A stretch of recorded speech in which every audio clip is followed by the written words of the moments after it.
नाज़रीन गिरामी अस्सलामु अलैकुम रहमतुल्लाहि व बरकातुहू। सीधी बात के ताज़ा तरीन प्राइम टाइम में आप लोगों का इस्तकबाल है। नाज़रीन गिरामी, मैं अंसार अजीज़ नदवी इस वक्त आप लोगों के सामने एक अहम तरीन मौजू पर गुफ्तगू करने जा रहा हूँ। नाज़रीन गिरामी, बारहा मैं अपने प्राइम टाइम में इन बातों का इजहार करते रहता हूँ जब मुसलमानों पर होने वाली जुल्म सितम की और तशद्दुद की कहानियाँ और उसकी तफसीलात आती हैं। 2 दिन पहले ही महाराष्ट्र की एक वीडियो और कुछ तस्वीरें मैंने आपके सामने रखी थी, जहाँ पर कारगिल जंग में शरीक होने वाले एक मुस्लिम फ़ौजी के घर में जाकर के किस तरह से हिंदुत्व और पुलिस जुल्म सितम की इंतहा करती है। आपको मालूम होना चाहिए, वो रिपोर्ट दबा दी गई, उस पर बहस नहीं हुई, लेकिन वो मैं आपके सामने रखना चाहता हूँ कि क्या कुछ हो रहा है मुसलमानों के साथ भारत में, मुख्तलिफ तर्ज से, मुख्तलिफ नामों से, मुख्तलिफ बहाने बना करके। महाराष्ट्र के पुणे ज़िले के मलशी तालुका के पोड़ और पेरंगोट गांव में मुसलमानों के खिलाफ धमकियों और समाजी व इक़्तिसादी बायकाट की इत्तलात मौसूल हुई। बताया गया है कि उसके बाद कई मुस्लिम खानदान जो यहाँ 2 दहाइयों से ज़्यादा अरसे से रह रहे थे को गांव छोड़कर जाना पड़ा उन लोगों को। गांव के मुताद्दिद हिंदू बाशिंदों ने कहकर बायकाट को जायज़ ठहराने की कोशिश की कि ये लोग मकामी मुसलमान नहीं हैं। गुज़िश्ता 2 जुलाई को peoples union for civil liberties PUCL और association for protection of civil rights APCR की एक मुश्तरका टीम ने दोनों गांवों का दौरा किया था और ज़मीनी हकीकत का पता लगाने की कोशिश की। टीम ने वहां खौफ का माहौल, बंद पड़ी दुकानें, तबाहाल खानदान, बिखरती जिंदगी का मुशाहिदा किया। PUCL और APCR की तरफ से तहकीकात 2 मई को पोड़ गांव में अन्नापूर्णा देवी की मूर्ति की मुबैना बेहुरमती और 5 मई को बीजेपी और दीगर दाएं बाजू की तंजीमों की रैली के बाद शुरू हुई, जब गांव में गैर मुकामी मुसलमानों के बायकाट की अपील करते हुए गैर कानूनी पोस्टर लगाए गए थे। इन रैलियों में मुसलमानों को खुलेआम धमकियां दी गई थी। PUCL के मुताबिक पोस्टरों मुसलसल धमकियों ने गाँव में फिरकावाराना कशीदगी को हवा दी। तंजीम ने 4 जुलाई को पुणे देही superintendent of police Sandeep Singh गुल को एक मेमोरेंडम भी सौंपा। पोस्टर हटा दिए गए, लेकिन उनके असरात से मुसलमानों की दुकानें, बेकरी, कबाड़ की दुकानें, हज्जाम की दुकानें और चिकन सेंटर अब भी बंद हैं। पोड़ में रोशन बेकरी के मालिक ने एक प्रेस कॉन्फ्रेंस में कहा, हमारी बेकरी 40 साल से चल रही है, लेकिन सिर्फ इसलिए कि मेरे वालिद का ताल्लुक उत्तर प्रदेश से है, हमें बाहरी करार दिया गया। हमें मुतनब्बे किया गया कि अगर हमने दोबारा दुकान खोली तो हमें नताइज भुगतने होंगे। पुलिस को मुतादिद बार शिकायत करने के बावजूद कोई सिक्योरिटी फराहम नहीं की गई। रोशन बेकरी के अलावा न्यू संगम, न्यू भारत बेकरी पर भी ताले लग गए, जिसकी वजह से तकरीबन 400 यौमिया उजरत वाले मजदूर अपनी रोजी रोटी से महरूम हो गए।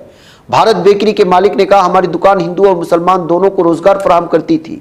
5 हिंदू दुकानदार जो घर घर जाकर हमारा ब्रेड फरोख्त करते थे अब बेरोजगार हैं। ये सिर्फ मजहब का मामला नहीं है, ये हमारी रोजी रोटी छीनने की साजिश है। तफ्तीशी टीम ने पोड़ पुलिस स्टेशन के इंस्पेक्टर संतोष गिरगोसावी से भी मुलाकात की, जिन्होंने बताया कि SP के हुक्म पर मुतनाज़ा पोस्टरों को हटा दिया गया, लेकिन सिर्फ पोस्टर्स हटाने से मसला हल नहीं हुआ।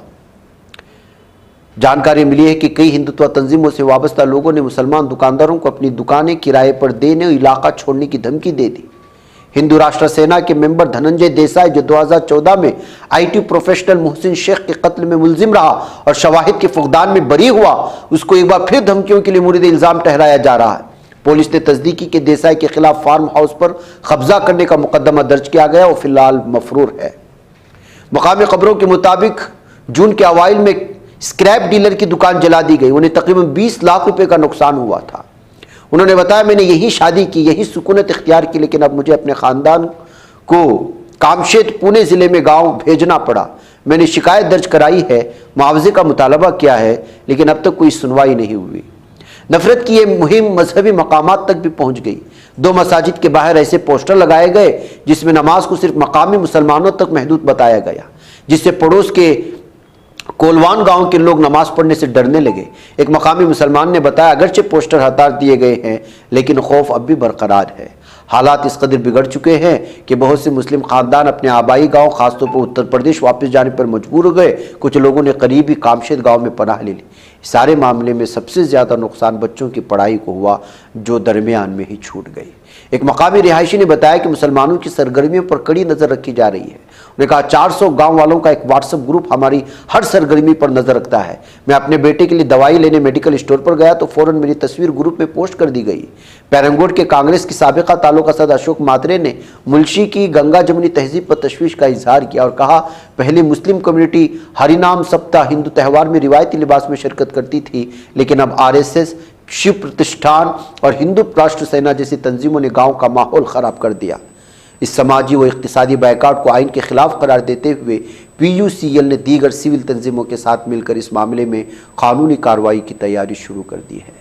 नाज़रीन गिरामी, ये सारी खबरें जो दबा दी जाती हैं, बार बार आप लोगों के सामने सीधी बात इसलिए लाता है कि जिस तरह की साजिशें, जिस तरह की चीज़ें इस वक्त गांव गांव में हमारे खिलाफ या मुसलमानों के खिलाफ, अक़लियतों के खिलाफ इस वक्त पहुंच रही हैं, वो इस वक्त जो है पूरे बड़े पैमाने पर उसका सिलसिला दीगर बस्तियों में दराज होता जा रहा है। अगर यही सूरत हाल हुई तो पूरा भारत इसके अगर लपेट में आ गया तो खाना जंगी किस कदर शदीद इख्तियार कर सकती है, इसका आप अंदाज़ा लगा सकते हैं। और जब इसमें शिद्दत आएगी तो नुकसान पूरे भारत का होगा। नाज़रीन, मुझे इजाज़त दें। अस्सलामु अलैकुम रहमतुल्लाहि व बरकातहू। बच पाता है कोई सहाफ़ी की निगाहों से, मिलाता है ये लोगों को मोहब्बत की पनाहों से।